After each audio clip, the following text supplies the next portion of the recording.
गर्मी का समय था। आसमान आग उगल रहा था। धरती तप रही थी और गांव बरुआ खेड़ा के लोग पानी और छांव के लिए तरस रहे थे। लेकिन इस गांव में एक ऐसी जगह थी जहां ना गर्मी का असर होता था, ना पानी की कमी। वो था रहस्यमयी आम का बगीचा। अरे राम राम। ये गर्मी तो जान लेके ही छोड़ेगी। अब तो लगता है भगवान भी हमसे रूठ गए हैं। हाँ काका, सवेरे से 3 चक्कर लगा दिए, कुआं में बूंद भर पानी नहीं। गांव के सारे पेड़ सूख चुके थे। बस एक जगह ऐसी भी थी जहां हरियाली ही हरियाली और ठंडी हवा चलती थी और ढेर सारे पके आम लटकते थे। लेकिन कोई भी उस बगीचे के अंदर जाने की हिम्मत नहीं करता था। दादा, जब सब सूख गया है तो वो आम का बगीचा इतना हरा भरा कैसे है? बेटा, वो कोई साधारण बगीचा नहीं है। तो फिर क्या है दादा? वो रहस्यमयी आम का बगीचा है। कहते हैं जो भी लालच में आकर वहां गया वो कभी वापस नहीं आया। छोटू के मन में डर से ज्यादा जिज्ञासा पैदा हो गई। कुछ तो राज है, पता लगाना पड़ेगा। एक दिन जब सूरज सिर पर था और पूरा गांव घरों में छुपा था, छोटू चुपके से निकल पड़ा उसी रहस्यमयी बगीचे की तरफ। आज देख ही लेते हैं, ऐसा क्या राज है उस आम बगीचे में।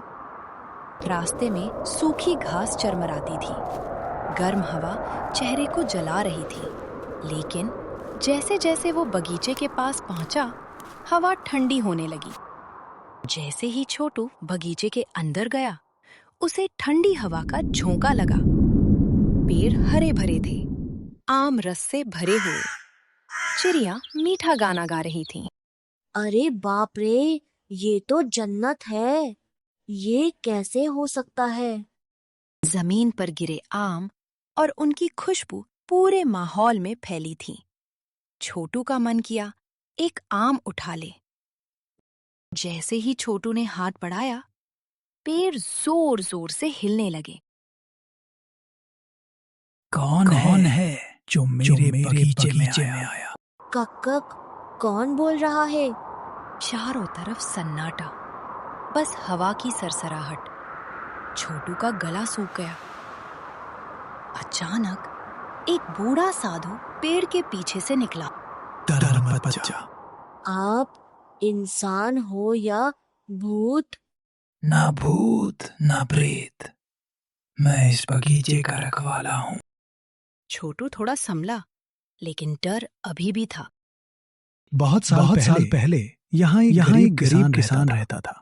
दिन रात मेहनत करके उसने ये बगीचा लगाया। लेकिन गांव वालों ने लालच में आकर उसके सारे आम लूट लिए। साधु की आंखों में दर्द था।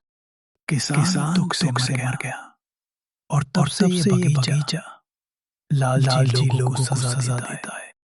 हमारे गांव वाले इतने बुरे नहीं हैं, बस मजबूर हैं। पीने के लिए पानी नहीं, ना ही खाने के लिए खाना है। छोटू की सच्चाई और मासूमियत देखकर साधु का दिल पिघल गया। अगर तो सच बोल रहा है तो एक परीक्षा पास करनी होगी। क्या करना होगा? इन पेड़ों पर जितने आम हैं, तू चाहे तो सब ले सकता है। लेकिन अगर तूने लालच किया तो कभी बाहर नहीं जा पाएगा।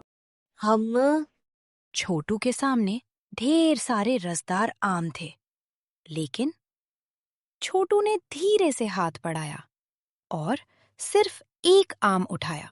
मुझे बस इतना ही चाहिए। उसने बाकी आमों को छुआ तक नहीं। बेटा, तूने परीक्षा पास कर ली। तूने लालच नहीं किया तो सच्चा है। अगले दिन जोरदार बारिश हुई, कुएं भर गए, खेत लहलहा उठे। अरे छोटू, तू तो भाग्य बदल दिया रे। बस दादा, लालच नहीं किया। छोटू की बात सुनकर दादा की आंखों में चमक आ गई। लेकिन कहानी यहीं खत्म नहीं हुई थी। बेटा, असली परीक्षा अब शुरू हुई है। क्या मतलब दादा? गांव में अब सब कुछ ठीक हो गया था। पानी भरपूर था, फसलें लहलहा रही थीं, लेकिन धीरे-धीरे कुछ लोगों के मन में फिर से लालच जागने लगा। इतने सारे आम हैं, अगर हम ज्यादा तोड़ लें तो क्या फर्क पड़ेगा? एक रात कुछ गांव वाले चुपके से बगीचे में घुस गए। पेड़ फिर से झूमने लगे। हवा ठंडी से अचानक भारी हो गई। वही आवाज गूंजी, कौन है जो फिर से लालच में आया? जल्दी आम तोड़ो, भागो यहाँ से। उन्होंने जल्दी जल्दी आम तोड़ने शुरू कर दिए।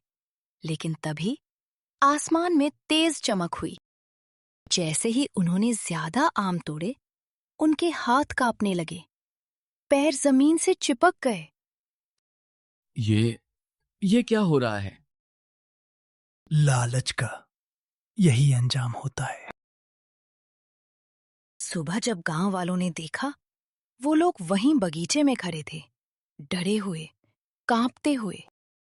दादा, ये लोग फंस गए हैं। मैंने कहा था, असली परीक्षा अभी बाकी है। छोटू तुरंत बगीचे के अंदर गया। बाबा, इन्हें माफ कर दो, ये गलती कर बैठे। हमें माफ कर दो, हमसे गलती हो गई। छोटू की सच्चाई और गांव वालों की पछतावा देखकर साधु फिर से प्रकट हुए। गलती हर इंसान से होती है, लेकिन जो अपनी गलती मान ले वही सच्चा इंसान होता है। साधु ने अपने हाथ उठाए। बगीचे में फिर से रोशनी फैल गई। गांव वालों के पैर आजाद हो गए। तुम्हारा आखिरी मौका है। अब अगर लालच किया तो ये बगीचा हमेशा के लिए बंद हो जाएगा। हम सभी गांव वाले वादा करते हैं कि अब ऐसी गलतियां नहीं करेंगे। साधु पुनः विलुप्त हो गए। अब रहस्यमयी आम का बगीचा सिर्फ एक बगीचा नहीं था, वो एक सीख बन गया था। लालच बार बार इंसान को भटकाता है, लेकिन सच्चाई और समझ उसे सही रास्ता दिखाती है। Archie Tune TV.